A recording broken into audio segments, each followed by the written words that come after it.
ನಮಸ್ತೆ ಮಿತ್ರರೇ, ಇದೊಂದು ವಾಸ್ತವ ಸತ್ಯ. ಯಮುನಾ ನದಿ ಮಥುರಾದ ಗೋಕುಲದ ಸಮೀಪದ್ದು. ಯಾವ ಯಮುನಾ ನದಿಯಲ್ಲಿ ಹಿಂದೆ ಮಹಾಭಾರತದ ಕಾಲದಲ್ಲಿ ಕೃಷ್ಣನು ಕಾಳಿಂಗನ ಮರ್ದನವನ್ನು ಮಾಡಿದ, ಅದರ ವಿಷ ಸಂಪೂರ್ಣ ನದಿಯನ್ನು ಆವರಿಸಿತ್ತು. ಹಾಗಾಗಿ ಅಂತಹ ನದಿಯಲ್ಲಿ ಇವತ್ತಿನ ವಾಸ್ತವ ಸ್ಥಿತಿ ಹೇಗಿದೆ ನೋಡಿ.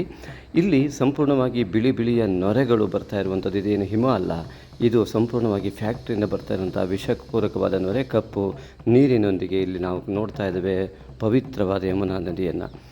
ಹೀಗೆ ಯಮುನಾ ನದಿಯ ಒಂದು ಅವಸ್ಥೆಯನ್ನು ನಾವು ನೋಡ್ತಾ ಇದ್ದಾಗ ನಮಗೆ ನೆನಪಿಗೆ ಬರ್ತಾ ಇರುವಂಥದ್ದು ಗಂಗಾ ಯಮುನಾ ತ್ರಿವೇಣಿ ಸಂಗಮ, ಪ್ರಯಾಗರಾಜ್, ಕುಂಭಮೇಳ. ಈ ಕುಂಭಮೇಳಕ್ಕೆ ಹೋದಂಥ ಸಂದರ್ಭದಲ್ಲಿ ನಾವು ಇಲ್ಲಿ ಸ್ನಾನ ಮಾಡಬೇಕೆಂಬ ಇಚ್ಛೆಯಿಂದ ಬೆಳಗ್ಗೆ 7 ಗಂಟೆಗೆ ಹೋದಾಗಿನ ವಾತಾವರಣ ಇದು. ಹಾಗಾಗಿ ಇಲ್ಲಿ ಯಾವ ಯಮುನಾ ನದಿಯ ಪರಿಕಲ್ಪನೆಯು ನಮ್ಮ ತಲೆಯಲ್ಲಿತ್ತೋ, ಆ ಗೋಕುಲದ ತೀರದಲ್ಲಿ ಹರಿಯುವಂತಹ ನದಿಯ ಪರಿಕಲ್ಪನೆ ಇತ್ತು, ಅದು ಸಂಪೂರ್ಣವಾಗಿ ಆ ಒಂದು ನಮ್ಮ ಧಾರ್ಮಿಕ ಶ್ರದ್ಧಾ ಕೇಂದ್ರವಾಗಿರುವಂತಹ ಇದರಲ್ಲಿ ಆ ಶ್ರದ್ಧೆ ನಮ್ಮಿಂದ ಆ ಶ್ರದ್ಧಾ ಕೇಂದ್ರವಾದ ಇಲ್ಲಿ ಸಂಪೂರ್ಣವಾಗಿ ನಮ್ಮ ಶ್ರದ್ಧೆಯಲ್ಲಿದ್ದಂತಹ ಯಾವ ನದಿ ಚಿತ್ರಣವೇ ಬದಲಾಗಿದ್ದು ನಮಗೆ ಕಂಡುಬಂತು.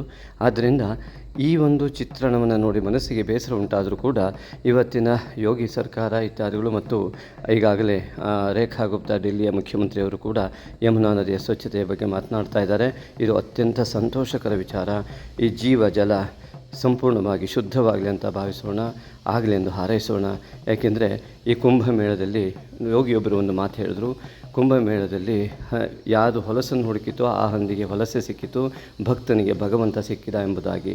ಹಾಗಾಗಿ ನೋಡಿ, ಇದರ ಬಗ್ಗೆ ರಾಜಕೀಯ ಮಾಡೋರು ಯಾವುದೇ ಮಾತನ್ನು ಎತ್ತಿಲ್ಲ. ಆ ಕುಂಭಮೇಳದಲ್ಲಿರುವ ಸ್ವಚ್ಛವಾದ ಗಂಗಾ ನದಿಯ ನೀರಿನ ಬಗ್ಗೆ ಅದೇನೇನೇನೋ ಹೊಲಸಾಗಿ ಮಾತನಾಡಿ ಪವಿತ್ರವಾದ ಗಂಗೆಯನ್ನು ಅಪವಿತ್ರ ನುಡಿಯಿಂದ ನುಡಿಸಿ ಆ ಒಂದು ದೇವರು ಅಂಥವರ ಬಾಯಲ್ಲಿ ನಡೆಸಿದ್ದಾನೆ.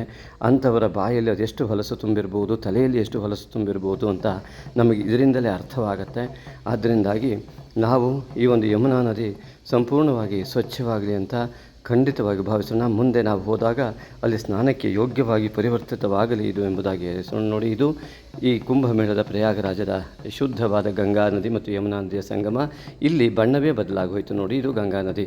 ಮೊದಲು ಯಮುನಾ ನದಿಯಿಂದ ಗಂಗಾ ನದಿಯಲ್ಲಿ ಬಣ್ಣವೇ ಬದಲಾಯಿತು. ಅತ್ಯಂತ ಪರಿಶುದ್ಧವಾದ ನೀರು.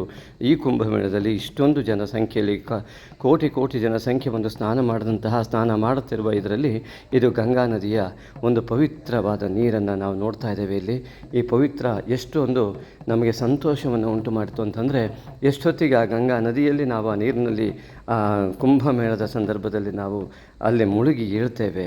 ಆ ಮೂಲಕವಾಗಿ ನಮ್ಮ ಪೂರ್ವಜನ್ಮದಿಂದ ಬಂದಂಥ ಎಲ್ಲ ಪಾಪಾಂಶಗಳನ್ನು ತೊಳೆದುಕೊಳ್ತೇವೆ. ನಮ್ಮ ಕುಟುಂಬವನ್ನು ಉದ್ಧಾರವಾಗಲಿ ಅಂತ ಈ ಒಂದು ತ್ರಿವೇಣಿ ಸಂಗಮದಲ್ಲಿ ನಾವು ಪ್ರಾರ್ಥನೆ ಮಾಡ್ತೇವೆ ಎನ್ನುವಂತಹ ಆ ಒಂದು ಶುದ್ಧ ಭಾವನೆ ನಮ್ಮಲ್ಲಿ ಅತಿಯಾಗಿ ಉತ್ಸುಕತೆಯನ್ನು ಉಂಟು ಮಾಡ್ತಾ ಇತ್ತು.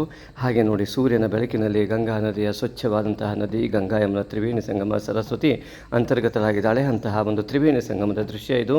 ಈ ಕುಂಭಮೇಳಕ್ಕೆ ಹೋದಾಗ ಈ ದೃಶ್ಯ ಎಷ್ಟು ಸುಂದರವಾಗಿ ನಮಗೆ ಮನಸ್ಸಿಗೆ ತಂಪನ್ನು ನೀಡ್ತು ಅಂತಂದರೆ, ನಾವಿಲ್ಲಿಂದ ಹೋದಂತೆ ಎಲ್ಲ ಆಯಾಸು ಒಂದು ಕ್ಷಣದಲ್ಲಿ ಸಂಪೂರ್ಣವಾಗಿ ಎಲ್ಲ ರೀತಿಯಿಂದಾಗಿ ನಮ್ಮ ಮನಸ್ಸಿನಲ್ಲಿ ದೂರವಾಗಿ ಸಂಪೂರ್ಣ ಸಂತೋಷವನ್ನು ಉಂಟು ಮಾಡಿದ ಅನನ್ಯ ಭಾರ್ಗವರು ಕಾಣ್ತಾ ಇದ್ದಾರೆ. ಪ್ರದೀಪ್ ಅವರನ್ನು ನೋಡಿದ್ರೆ ಅವರೆಲ್ಲರೂ ಕೂಡ ಅತ್ಯಂತ ಸಂತೋಷದಿಂದ ತಮ್ಮ ಒಂದು ಆ ಧ್ವನಿಯನ್ನು ಕೂಡ ಇಲ್ಲಿ ತೋರಿಸ್ಕೊಳ್ದೆ ಅತ್ಯಂತ ಸಂತೋಷದಿಂದ ಈ ಒಂದು ಕ್ಷಣವನ್ನು ಅನುಭವಿಸಿರುವಂಥದ್ದು. ಈ ಒಂದು ಪವಿತ್ರ ನದಿ ಹತ್ತಿರದಲ್ಲೇ ಕ್ಯಾಮರಾ ಇಟ್ಟು ನೋಡಿದ್ವಿ. ಎಲ್ಲ ರೀತಿಯಿಂದಲೂ ಅತ್ಯಂತ ಪರಿಶುದ್ಧವಾಗಿದೆ. ಅತ್ಯಂತ ಸಂತೋಷದಿಂದ ಯಾರು ಎಷ್ಟೇ ರೋಗಾಣು ಇದೆ ಅಂತ ಹೇಳಿದರೂ ಕೂಡ ಅಲ್ಲಿದ್ದವರು ಯಾರೂ ಯಾಕೆ ಕೇರ್ ಮಾಡಿಲ್ಲ ಅಂತಂದರೆ, ಅವ್ರು ಹೇಳ್ತಾ ಇರೋದು ಸುಳ್ಳು ಎಂಬುದು ಅತ್ಯಂತ ಸ್ಪಷ್ಟವಾಗಿ ಅಲ್ಲಿ ಹೋದವರಿಗೆ ಸಂಪೂರ್ಣವಾಗಿ ಗೋಚರ ಆಗ್ತಾಯಿತ್ತು. ಇದು ನಮ್ಮ ಒಂದು ಭಾರತದ ಹೆಮ್ಮೆ. ಈ ಒಂದು ಧಾರ್ಮಿಕ ಹಿನ್ನೆಲೆಯನ್ನು ಹೊಂದಿದಂತಹ ಪವಿತ್ರವಾದಂತಹ ಈ ಗಂಗಾ ಯಮುನಾ ಸಂಗಮ ಮತ್ತು ತ್ರಿವೇಣಿ ಸಂಗಮ, ಸರಸ್ವತಿಯ ಸಂಗಮ ಅತ್ಯಂತ ಅದ್ಭುತ. ಇಲ್ಲಿ ನೋಡಿ, ಇಲ್ಲಿವರೆಗೆ ಈಚೆ ದಡಕ್ಕೆ ಬಂದು ನಾವು ತಲುಪ್ತಾ ಇದ್ದೇವೆ. ಈಚೆ ದಡಕ್ಕೆ ಬಂದು ತಲುಪಿದಾಗ ಇಷ್ಟೊಂದು ಒಂದು 5 ನಿಮಿಷವೂ ಆಗಿಲ್ಲ ಅಷ್ಟೊತ್ತಿಗೆ ಈಚೆಯ ತ್ರಿವೇಣಿ ಸಂಗಮಕ್ಕೆ ಬಂದು ನಾವು ಮಧ್ಯ ನದಿಯಲ್ಲಿ ಬಂದಿದ್ದೇವೆ. ತಂದಂತಹ ನೀರು ಹೇಗಿದೆ ನೋಡಿ, ಎಷ್ಟೊಂದು ಪರಿಶುದ್ಧವಾಗಿದೆ. ಅತ್ಯಂತ ಸ್ಫಟಿಕದಂತೆ ಇರುವಂತಹ ಕಂಗೊಳಿಸುತ್ತಿರುವ ಗಂಗಾ ಯಮುನಾ ನದಿಯ ನೀರು, ಆ ಯಮುನಾ ನದಿ ಗಂಗೆ ನದಿಯಲ್ಲಿ ನಿಂತು ತಂದಂಥ ನೀರು. ಧನ್ಯವಾದಗಳು.